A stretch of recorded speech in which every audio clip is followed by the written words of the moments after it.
പരിശുദ്ധ പ്രവാചകനായ നബി തിരുമേനിയെപ്പറ്റി പഠിക്കുമ്പോൾ ഇസ്ലാമിൻ്റെ ശത്രുക്കൾ പറഞ്ഞു വരുത്തിയ കുറേയേറെ കള്ളങ്ങളുണ്ട്. അതിൻ്റെ സത്യാവസ്ഥ നിങ്ങളോടൊന്ന് പറയാം എന്ന് ഞാൻ ആഗ്രഹിക്കുന്നു. ഇസ്ലാമിൻ്റെ വളർച്ച ലോകത്തെ അമ്പരപ്പിക്കുകയാണ്. അമേരിക്കയിൽ തന്നെ, യുണൈറ്റഡ് സ്റ്റേറ്റ്സ് ഓഫ് അമേരിക്കയിൽ മാത്രം 60 ലക്ഷം മുസ്ലിങ്ങളാണ്. 60 ലക്ഷം. യഹൂദന്മാരായിരുന്നു അവിടുത്തെ രണ്ടാമത്തെ മൈനോറിറ്റി. ഇപ്പോൾ ക്രിസ്ത്യാനി കഴിഞ്ഞാൽ പിന്നെ സെക്കൻഡ് ലാർജസ്റ്റ് റിലിജൻ ഇസ്ലാമാണ്. ലണ്ടൻ പട്ടണത്തിലെ മേയർ മുസ്ലിമാണ്. ഇംഗ്ലണ്ടിലെ 11 പട്ടണങ്ങൾ മുസ്ലിം ഭൂരിപക്ഷ പട്ടണങ്ങളാണ്.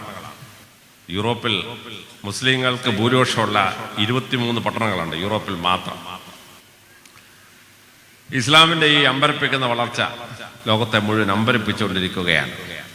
അപ്പോൾ എന്താണ് ഈ ഇസ്ലാമിൻ്റെ വളർച്ചയുടെ അല്ലെങ്കിൽ പരിശുദ്ധനായ പ്രവാചകനായ മുഹമ്മദ് നബിയുടെ മഹത്വം? പ്രവാചകനായ മുഹമ്മദ് നബിയുടെ മഹത്വം വളരെ കൃത്യമായി നമ്മൾ ഒരു 10-12 കാര്യങ്ങൾ മനസ്സിലാക്കണം. അപ്പോഴേ ഇത് മനസ്സിലാവുള്ളൂ. സാധാരണ മനുഷ്യനെ താങ്ങാൻ കഴിയുന്നതിനേക്കാൾ വളരെ ദുഃഖകരമായ ഒരുപാട് സംഭവ പരമ്പരകൾ അദ്ദേഹത്തിൻ്റെ ജീവിതത്തിലുണ്ടായി. നിങ്ങളോ ഞാനോ ആണെങ്കിൽ നിരീശ്വരവാദിയോ ഒരു അഗ്നോസ്റ്റിക്കോ ആയി മാറാൻ ഇതിൻ്റെ 10-1 പോലും വേണ്ട. അദ്ദേഹത്തിന് 6 കുട്ടികൾ, ഫാത്തിമ ഒഴിച്ചുള്ള 6 കുട്ടികൾ മരിക്കുന്നത് അദ്ദേഹം കാണേണ്ടി വന്നു. അദ്ദേഹത്തിൻ്റെ മൂത്ത മകളെ 24-ാമത്തെ വയസ്സിൽ മക്കയിൽ വെച്ച് ഒട്ടകത്തിൻ്റെ പുറത്തുനിന്ന് കുന്തത്തിൽ കുത്തി താഴെയിട്ട് കൊന്നു. ഒരു മകൾ കൊല്ലപ്പെട്ടു. 2 മക്കൾ, 2 പെൺമക്കൾ വിവാഹമോചനം തേടുന്ന അവസ്ഥയുണ്ടായി. ഡൈവോഴ്സ് ഉണ്ടായി 2 പെൺമക്കൾക്ക്. ഒരു മകൾ കൊല്ലപ്പെട്ടു. 4 തവണ അദ്ദേഹത്തെ വധിക്കാൻ ശ്രമിച്ചു. 4 വധശ്രമങ്ങൾ അദ്ദേഹം രക്ഷപ്പെട്ടു. ഇത്രയെല്ലാം ജീവിതത്തിൽ സഫർ ചെയ്ത പ്രവാചകൻ ദൈവത്തെ വിളിച്ചെന്നറിയാമോ? പരമകാരുണികനായ അള്ളാഹു എന്ന്. നിങ്ങളോ ഞാനോ ഇതിൻ്റെ 10-1 കിട്ടിയാൽ മിക്കവാറും ഈശ്വരനെ തള്ളിപ്പറഞ്ഞ് നിരീശ്വര വിശ്വാസത്തിലേക്ക് പോകുമായിരുന്നു. പരിശുദ്ധ പ്രവാചകനായ നബി തിരുമേനിയെപ്പറ്റി പഠിക്കുമ്പോൾ ഇസ്ലാമിൻ്റെ ശത്രുക്കൾ പറഞ്ഞു വരുത്തിയ കുറേയേറെ കള്ളങ്ങളുണ്ട്. അതിൻ്റെ സത്യാവസ്ഥ നിങ്ങളോടൊന്ന് പറയാം എന്ന് ഞാൻ ആഗ്രഹിക്കുന്നു. ഇസ്ലാം വളരെ ഫാസ്റ്റായിട്ട് വളരുകയാണ്. വളരെ ഫാസ്റ്റായിട്ട് വളർന്ന് ഇപ്പോൾ ഇസ്ലാം ലോകത്തിൽ സുന്നി മുസ്ലിങ്ങൾ 170 കോടി കടന്നു. ഷിയ മുസ്ലിങ്ങൾ 22 കോടി കടന്നു. ബാക്കിയുള്ള മുസ്ലിങ്ങളെല്ലാം കൂടി മറ്റ് 4 വിഭാഗങ്ങളോട് കൂടി 24 കോടി വേറെ. അതായത് ലോകത്തിൽ നിന്ന് മുസ്ലിങ്ങളുടെ അംഗസംഖ്യ 220 കോടിയാണ്. ലോകത്തിലെ ആകെ ജനസംഖ്യ 800 കോടിയാണ്. ലോകത്തിലെ മനുഷ്യരായി പിറന്ന ആളുകളിൽ 4 പേരെ എടുത്താൽ അത് ഒരാൾ മുസ്ലിമാണ്. 1/4, 25% ഓഫ് ദ വേൾഡ്സ് പോപ്പുലേഷൻ ഇസ്ലാമാണ്. 4 മനുഷ്യരെ എടുത്താൽ ഒരാൾ ഇസ്ലാമാണ്. ഇസ്ലാം ഓൾറെഡി ക്രിസ്തുമത്തെ ക്രോസ് ചെയ്ത് കഴിഞ്ഞു. കത്തോലിക്കർ 120 കോടി, പ്രൊട്ടസ്റ്റന്റുകാർ 70 കോടി, ഓർത്തഡോക്സാർ 28 കോടി. അതിനെ ഇസ്ലാം ഇപ്പോൾ ക്രോസ് ചെയ്ത് കഴിഞ്ഞു. ഇസ്ലാമിൻ്റെ വളർച്ച ലോകത്തെ അമ്പരപ്പിക്കുകയാണ്. അമേരിക്കയിൽ തന്നെ, യുണൈറ്റഡ് സ്റ്റേറ്റ്സ് ഓഫ് അമേരിക്കയിൽ മാത്രം 60 ലക്ഷം മുസ്ലിങ്ങളാണ്. 60 ലക്ഷം. യഹൂദന്മാരായിരുന്നു അവിടുത്തെ രണ്ടാമത്തെ മൈനോറിറ്റി. ഇപ്പോൾ ക്രിസ്ത്യാനി കഴിഞ്ഞാൽ പിന്നെ സെക്കൻഡ് ലാർജസ്റ്റ് റിലിജൻ ഇസ്ലാമാണ്. ലണ്ടൻ പട്ടണത്തിലെ മേയർ മുസ്ലിമാണ്. ഇംഗ്ലണ്ടിലെ 11 പട്ടണങ്ങൾ മുസ്ലിം ഭൂരിപക്ഷ പട്ടണങ്ങളാണ്. യൂറോപ്പിൽ മുസ്ലിങ്ങൾക്ക് ഭൂരിപക്ഷമുള്ള 23 പട്ടണങ്ങളുണ്ട് യൂറോപ്പിൽ മാത്രം. ഇസ്ലാമിൻ്റെ ഈ അമ്പരപ്പിക്കുന്ന വളർച്ച ലോകത്തെ മുഴുവൻ അമ്പരപ്പിച്ചുകൊണ്ടിരിക്കുകയാണ്. അപ്പോൾ ഈ 3,30,00,000 വരുന്ന ചതുരശ്ര കിലോമീറ്ററിൽ 220 കോടി മുസ്ലിംസ്. ലോകത്തിലെ ഹിന്ദുക്കളുടെ ആകെ എണ്ണം 110 കോടിയാണ്. ഹിന്ദുക്കളുടെ നേരെ ഇരട്ടിയാണ് മുസ്ലിങ്ങളുടെ ലോകത്തിലുള്ള അംഗസംഖ്യ. ഇവിടെയാണ് പരിശുദ്ധ പ്രവാചകൻ ലോകത്തെ മാറ്റിമറിച്ച അത്ഭുതം നമ്മൾ മനസ്സിലാക്കേണ്ടത്. അപ്പോൾ എന്താണ് ഈ ഇസ്ലാമിൻ്റെ വളർച്ചയുടെ അല്ലെങ്കിൽ പരിശുദ്ധനായ പ്രവാചകനായ മുഹമ്മദ് നബിയുടെ മഹത്വം? പ്രവാചകനായ മുഹമ്മദ് നബിയുടെ മഹത്വം വളരെ കൃത്യമായി നമ്മൾ ഒരു 10-12 കാര്യങ്ങൾ മനസ്സിലാക്കണം. അപ്പോഴേ ഇത് മനസ്സിലാവുള്ളൂ. സാധാരണ മനുഷ്യനെ താങ്ങാൻ കഴിയുന്നതിനേക്കാൾ വളരെ ദുഃഖകരമായ ഒരുപാട് സംഭവ പരമ്പരകൾ അദ്ദേഹത്തിൻ്റെ ജീവിതത്തിലുണ്ടായി. നിങ്ങളോ ഞാനോ ആണെങ്കിൽ നിരീശ്വരവാദിയോ ഒരു അഗ്നോസ്റ്റിക്കോ ആയി മാറാൻ ഇതിൻ്റെ 10-1 പോലും വേണ്ട. പരിശുദ്ധ നബി തിരുമേനി AD 570-71 കാലഘട്ടത്തിൽ മക്കയിലെ പ്രസിദ്ധമായ ഭരിക്കുന്ന കുടുംബം ആ കുടുംബത്തിലാണ് ജനിക്കുന്നത്. ഗർഭത്തിരുന്നപ്പോഴേ അച്ഛൻ മരിച്ചുപോയി. അച്ഛനെ അദ്ദേഹം കണ്ടിട്ടില്ല. 6 വയസ്സായപ്പോൾ അമ്മയും മരിച്ചു.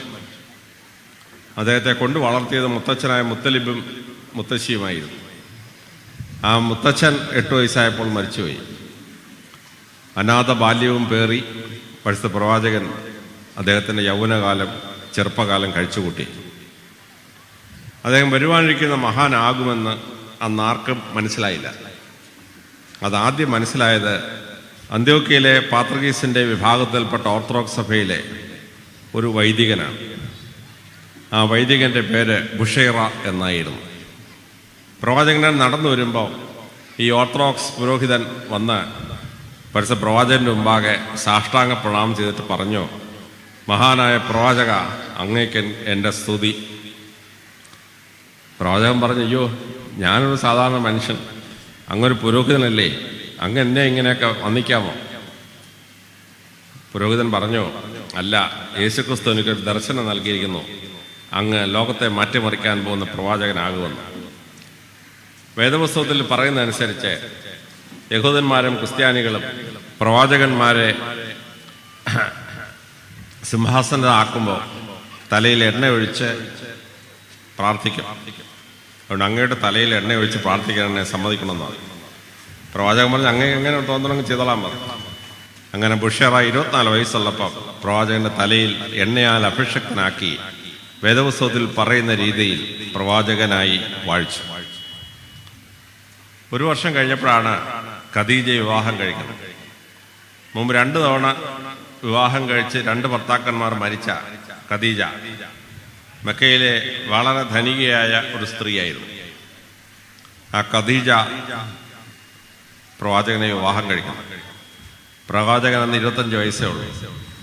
ഖദീജയ്ക്ക് പ്രവാചകനേക്കാൾ 19 വയസ്സ് പ്രായക്കൂടുതൽ. അങ്ങനെ പ്രവാചകൻ ഇരിക്കുമ്പോഴാണ് AD 610 40 വയസ്സായപ്പോൾ പ്രവാചകന് ഹിറ ഗുഹയിൽ വെച്ച് മാലാഹ ദിവ്യ ദർശനം കൊടുക്കുകയും പരിശുദ്ധ ഖുർആൻ ഓതിക്കൊടുക്കുകയും ചെയ്തു. 40 വയസ്സ് വരെ മറ്റൊരു പ്രാഗൽഭ്യവും പുറത്തു വരാത്ത ഒരു പ്രവാചകൻ അതിനുശേഷം 23 വർഷമേ ഭൂമിയിൽ ജീവിച്ചുള്ളൂ. അതിൽ ആദ്യത്തെ 12 വർഷം മക്കയിൽ താമസിച്ചു. 4 തവണ പ്രവാചകനെ വധിക്കാൻ ശ്രമിച്ചു. ആ വധശ്രമങ്ങളിൽ നിന്ന് രക്ഷപ്പെട്ടു.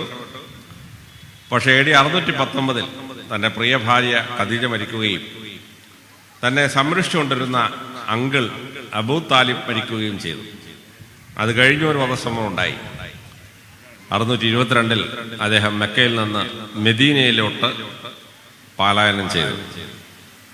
420 കിലോമീറ്റർ, തിരുവനന്തപുരത്ത് നിന്ന് കോഴിക്കോട് വന്ന ദൂരം. പക്ഷെ അത് 2 മാസം എടുത്തു യാത്ര ചെയ്യാം. മദീനയിൽ ചെന്ന് അവിടുത്തെ ഭരണാധികാരിയായി 7 വർഷം അദ്ദേഹം ഭരണാധികാരിയായിരുന്നു.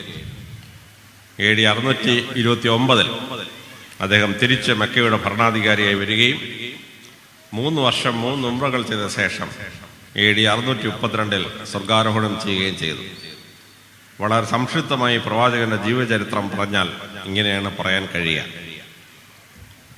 സാധാരണ മനുഷ്യന് താങ്ങാൻ കഴിയുന്നതിനേക്കാൾ വളരെ ദുഃഖകരമായ ഒരുപാട് സംഭവ പരമ്പരകൾ അദ്ദേഹത്തിന്റെ ജീവിതത്തിലുണ്ടായി.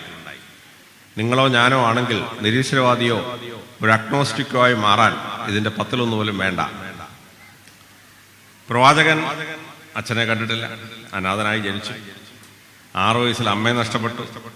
8ാമത്തെ വയസ്സിൽ മുത്തച്ഛനെ നഷ്ടപ്പെട്ടു. 2 ഭാര്യമാർ അദ്ദേഹം ജീവിച്ചിരുന്നപ്പോൾ മരിച്ചു. അദ്ദേഹത്തിന് 6 കുട്ടികൾ, ഫാത്തിമ ഒഴിച്ചുള്ള 6 കുട്ടികൾ മരിക്കുന്നത് അദ്ദേഹം കാണേണ്ടി വന്നു. അദ്ദേഹത്തിന്റെ മൂത്ത മകളെ 24ാമത്തെ വയസ്സിൽ മക്കയിൽ വെച്ച് ഒട്ടകത്തിന്റെ പുറത്തുനിന്ന് കുന്തത്തിൽ കുത്തി താഴെയിട്ട് കൊന്നു. 1 മകൾ കൊല്ലപ്പെട്ടു.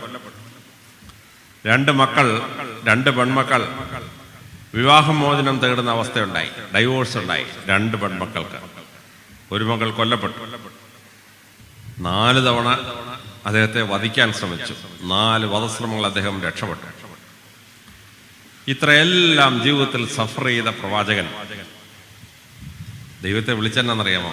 പരമകാരുണികനായ അള്ളാഹു എന്ന്. നിങ്ങളോ ഞാനോ ഇതിൻ്റെ 10-1 കിട്ടിയാൽ മിക്കവാറും ഈശ്വരനെ തള്ളിപ്പറഞ്ഞ് നിരീശ്വര വിശ്വാസത്തിലേക്ക് പോകുമായിരുന്നു. ഇത്രയും കഷ്ടപ്പാടുകൾക്കിടയിൽ ദൈവത്തിൽ അദ്ദേഹം കണ്ടത് കരുണയാണ്. പരമകാരുണികനായ അള്ളാഹു എന്ന് വിളിച്ചു.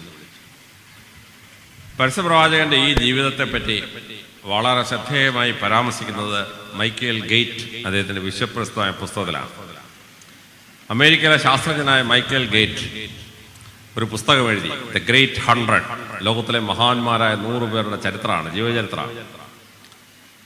അതില് നമ്പർ 1 അദ്ദേഹം പ്രവാചകനായ മുഹമ്മദ് നബിയുടെ പേരാണ് വെച്ചത്. ലോകചരിത്രത്തെ മാറ്റിമറിച്ച 100 പേരിൽ ഏറ്റവും കൂടുതൽ മാറ്റിമറിച്ചത് പരസ്യ പ്രവാചകനാണ്. അമേരിക്ക മുഴുവൻ ഇളകി മറിഞ്ഞു. യേശുക്രിസ്തുവിനെ നമ്പർ 1 വെക്കാതെ പ്രവാചകനെ നമ്പർ 1 വെച്ചതിനെതിരെ ഭയങ്കര പ്രക്ഷോഭണം. അവസാനം മൈക്കേൽ ഗേറ്റ് വോയിസ് ഓഫ് അമേരിക്കയിൽ വന്നു. അദ്ദേഹം പറഞ്ഞു, ലോകത്തിലെ സാധാരണ മനുഷ്യർ ഒന്നുകിൽ ലൗകികമായ കാര്യങ്ങൾ വിജയിച്ചിട്ടുണ്ട്, അല്ലെങ്കിൽ മതപരമായ കാര്യങ്ങൾ വിജയിച്ചിട്ടുണ്ട്. ഒരേ സമയം ലൗകികമായ കാര്യങ്ങളിലും മതപരമായ കാര്യങ്ങളിലും ഒരുപോലെ വിജയിച്ച ചരിത്രത്തിലെ ഏക വ്യക്തിയാണ് പരസ്യ പ്രവാചകൻ. അതുകൊണ്ടാണ് ഞാൻ നമ്പർ 1 ഗ്രേറ്റ് 100 പ്രവാചകനെ വെച്ചത്. അതോടെ അമേരിക്കയിൽ വാദങ്ങൾ കെട്ടടങ്ങി. നിങ്ങളെല്ലാവരും വായിച്ചിരിക്കേണ്ട ഒരു പുസ്തകമാണ് ദ ഗ്രേറ്റ് 100, ലോകത്തെ മാറ്റിമറിച്ച 100 വ്യക്തികൾ. പരസ്യ പ്രവാചകന്റെ ജീവിതം എങ്ങനെയാണ് ലോകത്തെ മാറ്റിമറിച്ചത്?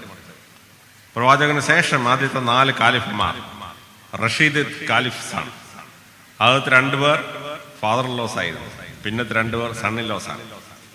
അബൂബക്കർ ഉമറും പ്രവാചകന്റെ അമ്മായിപ്പന്മാരാണ്, ഭാര്യമാരുടെ അച്ഛനാണ്. പിന്നെ 2 പേര് ഉദ്മാനും അലിയും അദ്ദേഹത്തിന്റെ പെൺമക്കളെ കല്യാണം കഴിച്ച് സൺ ഇൻ ലോസ് ആണ്. അതുകൊണ്ട് 2 ഫാദർ ഇൻ ലോയും 2 സൺ ഇൻ ലോയും എന്ന് പറയുന്നു. റഷീദ് കാലിഫേറ്റ് കഴിഞ്ഞ ഉടനെ പിന്നെ വരുന്നത് ഉമയ്യദ് കാലിഫേറ്റ് ആണ്. അത് വളരെ ശ്രദ്ധാപൂർവം 661 തൊട്ട് 1751 വരെ പോയി. 751 അബ്ബാസിഡ് റവല്യൂഷൻ ഉണ്ടായത്. അത് കഴിഞ്ഞ് അബ്ബാസിഡ് റവല്യൂഷൻ 500 വർഷം നിലനിന്നു, 13-ാം നൂറ്റാണ്ട് വരെ. പക്ഷേ ഈ കാലഘട്ടം നമ്മൾ അത്ഭുതപ്പെടുന്ന ഒരു സംഭവം ഇസ്ലാമിന്റെ ജൈത്ര യാത്രയാണ്. പ്രവാചകൻ സ്വർഗാരോഹണം ചെയ്ത് 1 വർഷം കഴിഞ്ഞപ്പോഴാണ് മുസ്ലിം സൈന്യം യമൻ, ഒമാൻ, ബഹ്റിൻ, കുവൈറ്റ് ഉൾപ്പെട്ട 4 സ്ഥലങ്ങൾ പിടിച്ചെടുക്കുകയും സൗദി അറേബ്യൻ ഉപഭൂഖണ്ഡം മുഴുവൻ ഒറ്റ ഭരണത്തിലെത്തുകയും ചെയ്തു. പ്രവാചകൻ ജീവിച്ചിരുന്ന കാലത്ത് 600 ട്രൈബ്സ് ഉണ്ടായിരുന്നു അറബികൾക്ക്. അവർ പരസ്പര യുദ്ധം ചെയ്യും. എല്ലാ വർഷവും ആയിരക്കണക്കിന് ആളുകൾ മരിക്കും. പ്രവാചകനെ 600 ട്രൈബിനെയും ഇസ്ലാം എന്ന ഒരൊറ്റ കുടിക്കയിൽ കൊണ്ടുവന്നു. ഇന്റർനസീൻ വാറുകൾ നിന്നു. ആ ഇസ്ലാമിക സൈന്യം അപ്രാരോധ്യമായി മുന്നേറാൻ തുടങ്ങി. 654 പ്രസിദ്ധമായ യുദ്ധത്തിൽ ലെബനോനും ജെറുസലേമും ഭാഗങ്ങളും ഇസ്ലാമിന്റെ കയ്യിലെത്തി. 656 പ്രസിദ്ധമായ യുദ്ധം നടക്കുകയാണ്, യാർമൂക്ക് യുദ്ധം. യാർമൂക്ക് യുദ്ധത്തിൽ ബൈസാന്റിയൻസിനെയും പേർഷ്യക്കാരെയും പരാജയപ്പെടുത്തി ഇറാഖ് മുഴുവൻ ഇസ്ലാമിന്റെ കൈവശമായി. 656. 658 ഇസ്ലാം പേർഷ്യയിലേക്ക് വന്നു. പേർഷ്യയിലെ പ്രസിദ്ധമായ ജാഷിറ യുദ്ധം, ആ യുദ്ധത്തിൽ പേർഷ്യൻ സംസ്കാരത്തെ പരാജയപ്പെടുത്തുകയും പേർഷ്യ മുഴുവൻ ഇസ്ലാമിന്റെ കൺട്രോളിലെത്തുകയും ചെയ്തു. AD 641 ഇസ്ലാമിക സൈന്യം അലക്സാണ്ട്രിയ പിടിച്ചു. പ്രസിദ്ധമായ പട്ടണം പിടിച്ചു, തുറമുഖവും പിടിച്ചു. 642 ഇസ്ലാമിക സൈന്യം ഈജിപ്തിന്റെ തലസ്ഥാനം മെംഫിസിലേക്ക് എത്തി. അവിടെ വെച്ച് വിശ്വപ്രസിദ്ധമായ നിലാവുഡ് യുദ്ധം, ആ യുദ്ധത്തിൽ 642 ഈജിപ്റ്റ് മുഴുവൻ ഇസ്ലാമിന്റെ കയ്യിലെത്തി. അത് കഴിഞ്ഞ് ഇസ്ലാം നേരെ ഇറാൻ വഴി അഫ്ഗാനിസ്ഥാൻ ഏരിയയിലോട്ട് പോകാൻ തുടങ്ങി. 656 661 ഇസ്ലാമിലെ ആഭ്യന്തര യുദ്ധം നടന്നിട്ടുണ്ട്. ഉദ്മാൻ കൊല്ലപ്പെട്ട യുദ്ധവും അലി കൊല്ലപ്പെട്ട യുദ്ധവും 2 ഇസ്ലാമിനെ 5 കൊല്ലത്തേക്ക് ബലഹീനമാക്കിയിരുന്നു.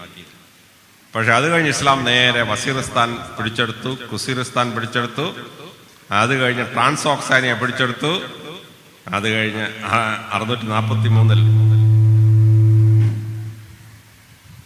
643 അസർബൈജാൻ പിടിച്ചെടുത്തു. 677 സമർഖണ്ഡിലെ സമരഗാനത്തിന് വിശ്വപ്രസിദ്ധമായ സമർഖണ്ഡും ഇന്നത്തെ ഉസ്ബെക്കിസ്ഥാന്റെ പ്രധാന ഭാഗവും ഇസ്ലാം പിടിച്ചെടുത്തു. അത് കഴിഞ്ഞ് ഇസ്ലാം നേരെ ലിബിയയിലോട്ട് പോയി. ലിബിയ പിടിച്ചെടുത്ത് 680 ടുണീഷ്യ ഇസ്ലാം പിടിച്ചെടുത്തു. 686 ഇസ്ലാം നേരെ പോയി അൾജീരിയ പിടിച്ചെടുത്തു. 17 ലക്ഷം ചതുരശ്ര കിലോമീറ്ററുള്ള അൾജീരിയ. ഇന്ത്യയുടെ ആകെ ഏരിയ 32 ലക്ഷമാണ്, അതിൻ്റെ പകുതിയിലേറെ ഏരിയ. അത് കഴിഞ്ഞ് ഇസ്ലാം നേരെ മൊറിറ്റാനിയയിൽ പോയി മൊറിറ്റാനിയ പിടിച്ചെടുത്തു. അത് കഴിഞ്ഞ് ഇസ്ലാം നേരെ പോളിസാറിയോ പിടിച്ചെടുത്തു.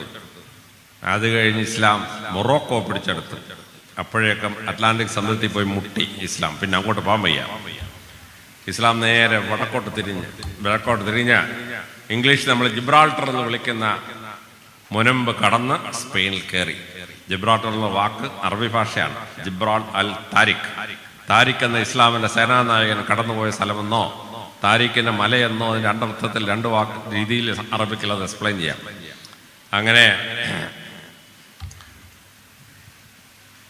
ബെറ്റുസില തള്ളി അവർ സ്പെയിനിലെത്തി. ജിബ്രാൾട്ടറിലെ പെൻസില നേരെ പോയി സ്പെയിനിൽ തൊട്ടടുത്ത് നിൽക്കും. അവർ സ്പെയിനിൽ പ്രവേശിച്ചു. സ്പെയിനിൽ പ്രവേശിച്ച് 712 പ്രസിദ്ധമായ യുദ്ധത്തോടുകൂടി സ്പെയിനും പോർച്ചുഗലും ഇസ്ലാമിന്റെ കൈവശമെത്തി. ഇതിനിടയ്ക്ക് കിഴക്കോട്ട് പോയ സൈന്യം അഫ്ഗാനിസ്ഥാൻ കഴിഞ്ഞ് പാകിസ്ഥാനിൽ കയറി സൈന്ധവ നദീതീര സംസ്കാരം പിടിച്ചെടുത്തു. മുഹമ്മദ് ബിൻ ഖാസിം എന്ന വിശ്വപ്രസിദ്ധനായ സേനാനായകന്റെ നേതൃത്വത്തിൽ.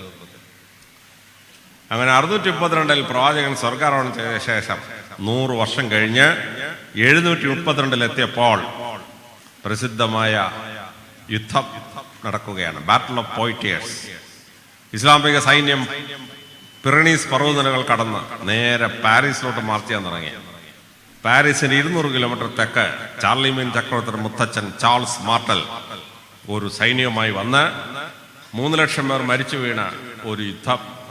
ആ യുദ്ധത്തിന്റെ അവസാനം ഇസ്ലാമിക സൈന്യം ഹോൾട്ട് ചെയ്യപ്പെട്ടു. ആ യുദ്ധവും കൂടി ഇസ്ലാം ജയിച്ചിരുന്നെങ്കിൽ യൂറോപ്പ് മുഴുവൻ ഇസ്ലാമായനെ, ലോകം മുഴുവൻ ഇസ്ലാമായനെ. പക്ഷെ പ്രവാചകൻ സ്വർഗാരോഹണം ചെയ്ത് 632 കഴിഞ്ഞ് 732 ബാറ്റിൽ ഓഫ് പോയിറ്റേഴ്സ് വരെ എത്തിക്കഴിഞ്ഞപ്പോഴേക്കും ഇസ്ലാം 2 കോടി ചതുരശ്ര കിലോമീറ്റർ സ്ഥലത്തിന്റെ അധിപന്മാരായി മാറി. 2 കോടി ചതുരശ്ര കിലോമീറ്റർ. ഇസ്ലാമിന്റെ ആകെ ജനസംഖ്യ ലോക ജനസംഖ്യയുടെ 1% ക്രോസ് ചെയ്തു. അതായത് ഇസ്ലാം മത വിശ്വാസികൾ എല്ലാം കൂടി 60 ലക്ഷത്തിന് മേളിലെത്തി ആ സമയമായപ്പോഴേ. പിന്നീട് ഇസ്ലാം പതുക്കെ എല്ലാ വശത്തോട്ടും മുന്നേറാൻ തുടങ്ങി. അതിലെ പ്രസിദ്ധമായ മുന്നേറ്റമാണ് 1192 ടറൈൻ യുദ്ധത്തിന് ശേഷം ഇസ്ലാമിക സൈന്യം കാശ്മീർ, പഞ്ചാബ്, ഹരിയാന, ഉത്തർപ്രദേശ്, ബീഹാർ, ബംഗാൾ, മധ്യപ്രദേശ്, ഒറീസ ഇങ്ങനെ കയറി 16 ലക്ഷം ചതുരശ്ര കിലോമീറ്റർ ഇന്ത്യയുടെ ഏരിയ ഇസ്ലാമിന്റെ കൈവശമായി. അത്രയും കഴിഞ്ഞോടുകൂടി വളരെ പ്രസിദ്ധമായ മംഗോളിയന്മാർ ഇസ്ലാമിന്റെ ഏരിയയിലൂടെ തള്ളിക്കയറുന്നത്. ജംഗിസ് ഖാൻ നേതൃത്വമുള്ള സൈന്യം. ജംഗിസ് ഖാൻ നേതൃത്വമുള്ള സൈന്യം 1958 വന്ന് ബാഗ്ദാദ് അടിച്ച് തകർത്ത് നശിപ്പിച്ചു കഴിഞ്ഞ് അവർ ഈജിപ്തിലോട്ട് മുന്നേറാൻ തുടങ്ങി.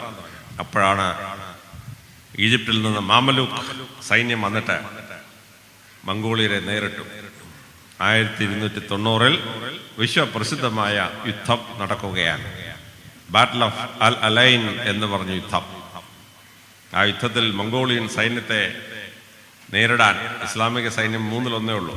പക്ഷേ വളരെ പ്രസിദ്ധമായ യുദ്ധത്തിൽ മംഗോളിയരെ പരാജയപ്പെടുത്തി മുസ്ലിങ്ങൾ. മംഗോളിയരുടെ സേനാനായകൻ ചോദിച്ചു, നമ്മളെ ഈ ലോകത്തിൽ ഇതുവരെ ആരും തോൽപ്പിച്ചിട്ടില്ലല്ലോ. മംഗോളിയൻ തുടങ്ങി സെൻട്രൽ ഏഷ്യ മുഴുവൻ പിടിച്ച് റഷ്യയിൽ ചെന്ന് മോസ്കോയുടെ അവിടം വരെ പിടിച്ച് തെക്കോട്ട് വന്ന് പാകിസ്ഥാൻ അവിടം വരെ പിടിച്ചിട്ട് വരുന്ന ഒരു സൈന്യം. അവർ പറഞ്ഞ് നമ്മളെ ഇതുവരെയാണ് തോൽപ്പിച്ചിട്ടുള്ളൂ, ഇവന്മാരെന്താ നമ്മളെ തോൽപ്പിച്ചത്. അപ്പോൾ മംഗോളിയരുടെ നേതാവായിട്ട് അബാക്കോ ഖാൻ അയാളുടെ കൂടെയുള്ള ആളുകൾ പറഞ്ഞു കൊടുത്തത്, നമ്മൾ യുദ്ധം ജയിക്കാൻ തുടങ്ങി 2 തവണയും അവർ വിളിച്ചൊരു മുദ്രാവാക്യം കേട്ടോ, അല്ലാഹു അക്ബർ എന്നൊരു മുദ്രാവാക്യം വിളിക്കും. അത് കഴിഞ്ഞപ്പോൾ അവരുടെ വീര്യം 10 ഇരട്ടിയായി. അതുകൊണ്ടാണ് നമ്മളെക്കാൾ 3-1 അവരുള്ളെങ്കിലും അവർ നമ്മളെ പരാജയപ്പെടുത്തി. അത് കേട്ട് അബാക്കോ ഖാൻ പറഞ്ഞു, ഞാൻ ഇസ്ലാം മതവിശ്വാസിയാവാൻ പോവുകയാണ്. മംഗോളിയർ, ചൈനയിലെ മംഗോളിയർ ഒഴിച്ച് ബാക്കി മുഴുവൻ മംഗോളിയരും ഇസ്ലാം മതത്തിലേക്ക് കൺവേർട്ട് ചെയ്തു 1790. അതോടുകൂടി കസാക്കിസ്ഥാൻ, 28 ലക്ഷം ചതുരശ്ര കിലോമീറ്ററുള്ള കസാക്കിസ്ഥാൻ, ഉസ്ബെക്കിസ്ഥാൻ മുഴുവൻ, താജിക്കിസ്ഥാൻ മുഴുവൻ, തർക്കമെനിസ്ഥാൻ മുഴുവൻ, കിർഗിസ്ഥാൻ മുഴുവൻ 66 ലക്ഷം ചതുരശ്ര കിലോമീറ്റർ ഇസ്ലാമിൻ്റെ കയ്യിലായി. ഇപ്പോഴത്തെ 7 റിപ്പബ്ലിക് ഇസ്ലാമിൻ്റെ കയ്യിലായി 1790. 1430 ആയപ്പോഴേക്കും ഇസ്ലാം മലേഷ്യയിലോട്ട്, ഇത് ഇന്ത്യ ക്രോസ് ചെയ്ത് മലേഷ്യയിലെത്തി. മലേഷ്യ ഇസ്ലാം പഠിച്ചു. അത് കഴിഞ്ഞ് ഇന്തോനേഷ്യയിൽ ചെന്നു. 22 ലക്ഷം ചതുരശ്ര കിലോമീറ്ററും 20,000 ദ്വീപുകളുമുള്ള ഇന്തോനേഷ്യൻ ഉപസമൂഹം മുഴുവൻ ഇസ്ലാം മതത്തിലെത്തി.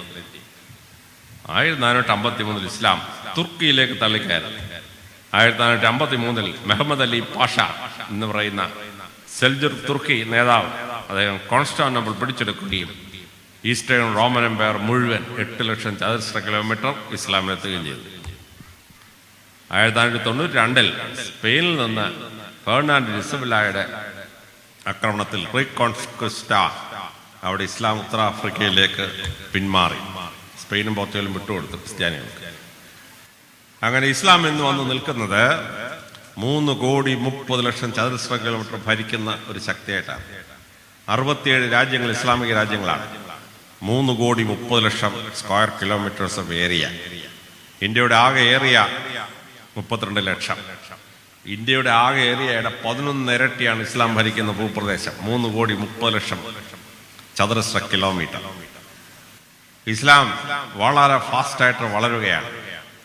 വളരെ ഫാസ്റ്റായിട്ട് വളർന്ന് ഇപ്പോൾ ഇസ്ലാം ലോകത്തിൽ സുന്നി മുസ്ലിങ്ങൾ 170 കോടി കടന്നു. ഷിയ മുസ്ലിങ്ങൾ 22 കോടി കടന്നു. ബാക്കിയുള്ള മുസ്ലിങ്ങളെല്ലാം കൂടി മറ്റ് 4 വിഭാഗങ്ങളോട് കൂടി 24 കോടി വേറെ. അതായത് ലോകത്തിൽ നിന്ന് മുസ്ലിങ്ങളുടെ അംഗസംഖ്യ 220 കോടിയാണ്. ലോകത്തിലെ ആകെ ജനസംഖ്യ 800 കോടിയാണ്. ലോകത്തിലെ മനുഷ്യരായി പിറന്ന ആളുകളിൽ 4 പേരെ എടുത്താൽ അത് ഒരാൾ മുസ്ലിമാണ്. 1/4, 25% ഓഫ് ദ വേൾഡ്സ് പോപ്പുലേഷൻ ഇസ്ലാമാണ്. 4 മനുഷ്യരെ എടുത്താൽ ഒരാൾ ഇസ്ലാമാണ്. ഇസ്ലാം ഓൾറെഡി ക്രിസ്തുമത്തെ ക്രോസ് ചെയ്ത് കഴിഞ്ഞു. കത്തോലിക്കാർ 120 കോടി, പ്രൊട്ടസ്റ്റന്റുകാർ 70 കോടി, ഓർത്തഡോക്സാർ 28 കോടി. അതിനെ ഇസ്ലാം ഇപ്പോൾ ക്രോസ് ചെയ്ത് കഴിഞ്ഞു. ഇസ്ലാമിൻ്റെ വളർച്ച ലോകത്തെ അമ്പരപ്പിക്കുകയാണ്. അമേരിക്കയിൽ തന്നെ, യുണൈറ്റഡ് സ്റ്റേറ്റ്സ് അമേരിക്കയിൽ മാത്രം 60 ലക്ഷം മുസ്ലിങ്ങളാണ്. 60 ലക്ഷം. യഹൂദന്മാരായിരുന്നു അവിടുത്തെ രണ്ടാമത്തെ മൈനോറിറ്റി. ഇപ്പോൾ ക്രിസ്ത്യാനി കഴിഞ്ഞാൽ പിന്നെ സെക്കൻഡ് ലാർജസ്റ്റ് റിലിജൻ ഇസ്ലാമാണ്. ലണ്ടൻ പട്ടണത്തിലെ മേയർ മുസ്ലിമാണ്. ഇംഗ്ലണ്ടിലെ 11 പട്ടണങ്ങൾ മുസ്ലിം ഭൂരിപക്ഷ പട്ടണങ്ങളാണ്. യൂറോപ്പിൽ മുസ്ലിങ്ങൾക്ക് ഭൂരിപക്ഷമുള്ള 23 പട്ടണങ്ങളുണ്ട് യൂറോപ്പിൽ മാത്രം. ഇസ്ലാമിൻ്റെ ഈ അമ്പരപ്പിക്കുന്ന വളർച്ച ലോകത്തെ മുഴുവൻ അമ്പരപ്പിച്ചുകൊണ്ടിരിക്കുകയാണ്. അപ്പോൾ ഈ 3,30,00,000 വരുന്ന ചതുരശ്ര കിലോമീറ്ററിൽ 220 കോടി മുസ്ലിംസ്. ലോകത്തിലെ ഹിന്ദുക്കളുടെ ആകെ എണ്ണം 110 കോടിയാണ്. ഹിന്ദുക്കളുടെ നേരെ ഇരട്ടിയാണ് മുസ്ലിങ്ങളുടെ ലോകത്തിലുള്ള അംഗസംഖ്യ. ഇവിടെയാണ് പരിശുദ്ധ പ്രവാചകൻ ലോകത്തെ മാറ്റിമറിച്ച അത്ഭുതം നമ്മൾ മനസ്സിലാക്കേണ്ടത്. മൈക്കേൽ ഹാർട്ട് അദ്ദേഹത്തിൻ്റെ പുസ്തകത്തിൽ വളരെ സുന്ദരമായി ഇത് വ്യാഖ്യാനിക്കുന്നുണ്ട്.